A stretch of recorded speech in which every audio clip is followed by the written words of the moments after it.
who has a pit bull in here? How many people have a pit bull in this room right now? Clap if you have a pit bull. Yes, 3 of you. 3 of you. 3, yes? Very confident with pit bulls. People always defend pit bulls too. When the pit bull's fucking somebody up, they'll be like, it's not the dog, it's the owner. Right? And it's like, sometimes if it's just you and the dog, it's the dog. Like, it's the dog. No pit bull ever stops biting you like, hold on, let me go get my owner real quick. You're fucked. You're done. My cousin has a pit bull, and he's like, it's the scariest shit in the world because whenever I go to his house, it's like, I gotta like gear myself up. I have to get all this confidence to walk into the house. Like, he lives in Vermont, I'll be in the driveway, and the dog is just at the screen door just going crazy, like, it won't bark until I open my car door. I'm in the car just trying to build up my courage, and the dog's like, as soon as I open the door,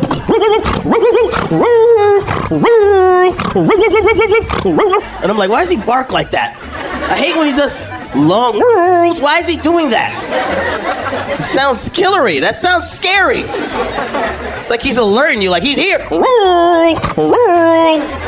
I get up to the door and the screen's all ripped to pieces from the dog's previous murders, right? And I'm like, yo man, come let me in. He said, the door's open, just come in. I said, hey man, you should come let me in. He said, stop acting like a little bitch and open the door. I said, I feel like a little bitch right now. Why don't you come on and let me in? And then he comes to the door all confident. He's like, back up, back. And the dog listens to him because he feeds it, right? And we're walking in the house, and as we're walking in, I'm leaving no space for the dog to get to me. We are one unit. We're walking in together. Same legs, same body. We get in the house, and he did something that people that own dogs do. This is the scariest shit in the world to me. He goes, relax, and just let the dog smell you. That is the most pressure I ever feel. Because the dog never smells an area of your body you don't care about, right? The dog immediately was like... I put my hand down, I'm protecting the goods, and the dog started doing that thing they do. It was like lick, nibble, sniff. It was going...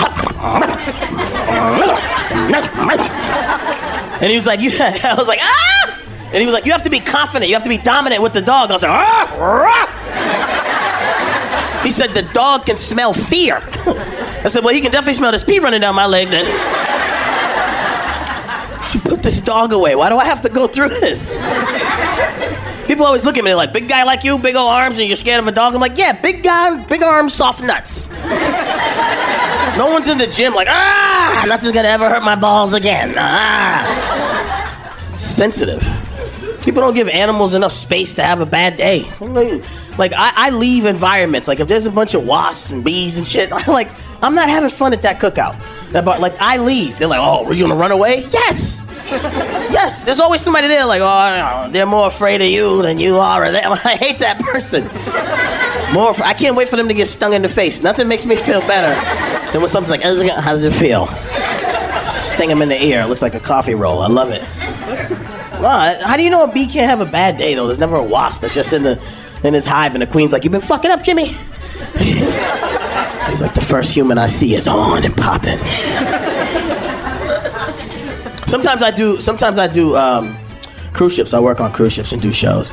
And this is the craziest. This is the most uncomfortable I've ever been on a cruise ship. It was got the, like one night, so I'm a guest entertainer. So that means I can do everything the guests can do, but I can also do what the crew can do. So if you've ever been on a cruise ship, you can go like below deck and like do shit. Like you can go down there and have a good time. So I was at a party on the ship.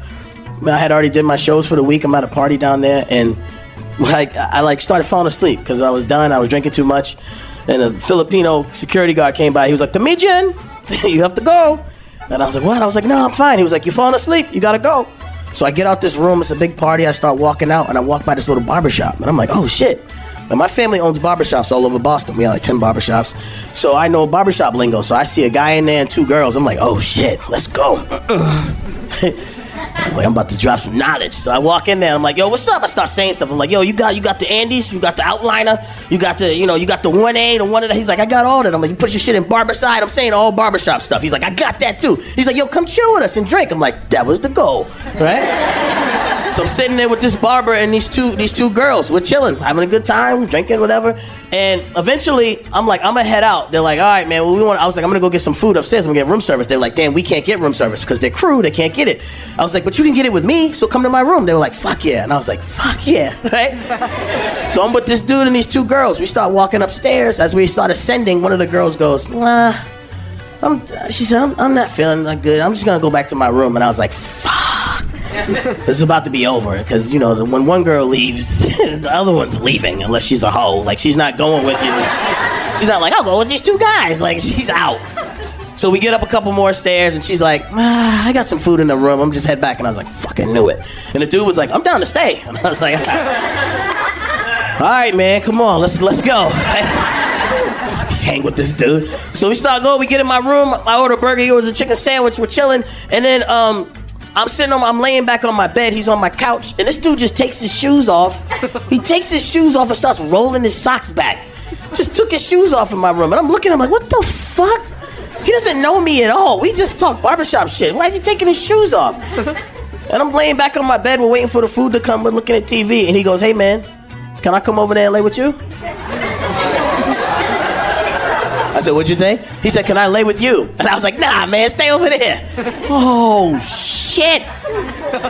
Can I lay with you? Now I'm in this position where I'm like, yo, this is fucking crazy. I'm staring at the TV, he's staring at it. We're not saying anything to each other. We're just staring at the TV. And I'm thinking, this is what girls feel like when they're stuck with a dude that they don't want to fucking... This is how they are. They're always in this position with this dude. And I'm just sitting there, I'm like, fuck, so the food comes, right? And I'm eating my burger, I'm like, right? I'm like, yo, how's your food? He goes, I'm not hungry anymore. And I was like, oh my God. So I'm eating my food, and I was just looking at him, and he was like, you sure I can't come lay with you? I said, nah, man, maybe next time, man. He put his shoes back on with a smile on his face, and he left my fucking room. And I told my boy that story, and he goes, why the fuck would you say next time?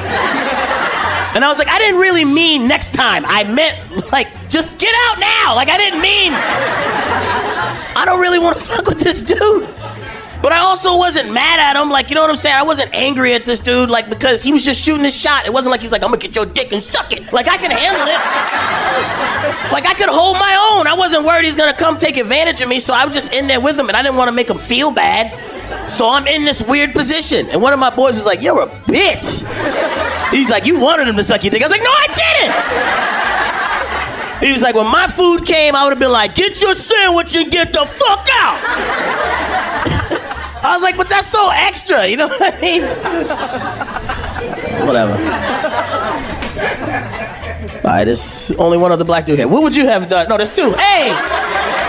What would you have done? You gotta get the fuck out, see? Everybody makes it seem like I'm a bitch. But he was just trying, you know what I mean? It wasn't like, whatever, I can't even, it's like I'm pulling for the dude now. That sounds funny. One of my friends was like, yo, she said, I guess you learned the difference between a barber and a hairdresser that day. All right, guys, I'm Corey Rodriguez. Peace out.